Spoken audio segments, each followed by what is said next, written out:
I'm going to do a little Ignite karaoke, but I actually put the slides together. But from time to time, I won't know what's going on there. Anyway, tonight, my name is Russ Morgan. I'm going to be teaching you guys about how to become your own banker. I'm going to teach you how banks make money. I'm going to teach you how banks make money off you. I'm also going to teach you how to fire your banker.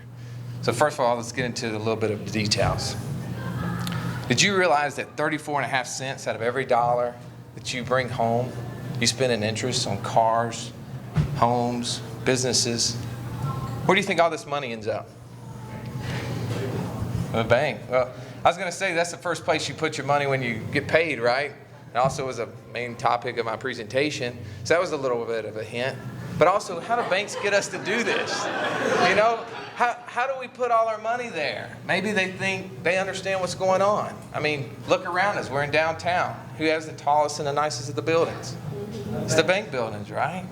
You think maybe they understand how money works? Could we figure something out like that and do it for ourselves? A little longer than I thought. How do banks make money? Well, first they make loans. They get us to put money in the bank, so they borrow money from us to lend it to others.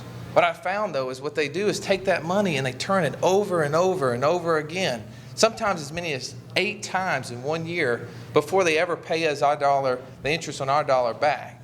So they'll make as much as a 500% greater return on our money, and it was ours to start with. They didn't put any dollars up. They don't loan their money, they loan ours. Well, who would you rather be in that scenario? Would you rather be you, or would you rather be the bank? It's a pretty easy question, right? But why don't we do that? We follow the insane logic of what I call conventional thinking. See, conventional thinking tells us, invest your money, let it stay out there for long periods of time. Is it working? Would they do that with their money? No way. What are they going to do with it? They're going to put it to work for themselves. I mean, think about it. Would you ever buy a car and wait 25 years to drive it? 401k. Would you ever buy a loaf of bread and wait 5 years to eat it? CD. No. But that's what we're taught to do. We do that over and over and over. I mean, think about it. Does Government Motors, General Motors, do they build cars and wait 10 years to sell them because they know the prices are going to be higher? Would you do that? Would Apple do that? No. Businesses take money, they move it in and out. Why don't we do the opposite? See, these ideas are really simple. They're like tic-tac-toe. That's a simple game, right?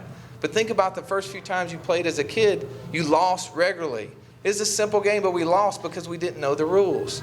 If you know the rules, then all the perspective comes in line. Can you see the arrow in this logo? It's a little bit easier than the old hag. I still hadn't seen that. I was looking for that. I still hadn't seen it. It's there, though. If you look closely, it's there. You see it now? See, now that you know, it's always been there. We just didn't know to look for it. But when we're equipped with knowledge of what's happening, then we can make the right decisions and know what to do differently.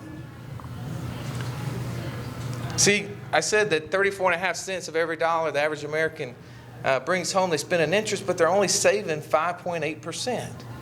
Does that seem like that's ever going to work? Will that system ever work in the way it's working? That's like us getting in an airplane, going from here to Chicago at 58 miles an hour into a 345 mile an hour headwind.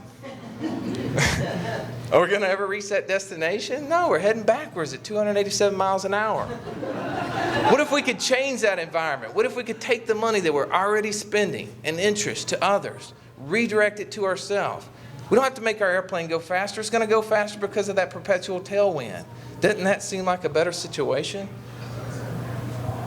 I'm in. Well, let me ask you then, how much of the money you spent last year would you like to have back if you could get it? 100%. If you get that money back, what could you do with it? Couldn't you, build a railway to the Black Belt? You can give couldn't we get the truckers another Stuckey's? I like that idea. We can use that money and we can profit from it just like the banks do. These ideas are things that we talk about. We want to show people how to be in 2 businesses, whatever business you're in and the banking business. I'm going to tell you the banking business is more profitable. But use velocity, not the old buy and hold adage. It doesn't really work, except for the people who are telling you and they're not doing that. I wish I could tell you more about this, but 5 minutes is really not that long. If you want to learn how Go to www.fireyourbankertoday.com, create the system, fire your banker, screw the banks.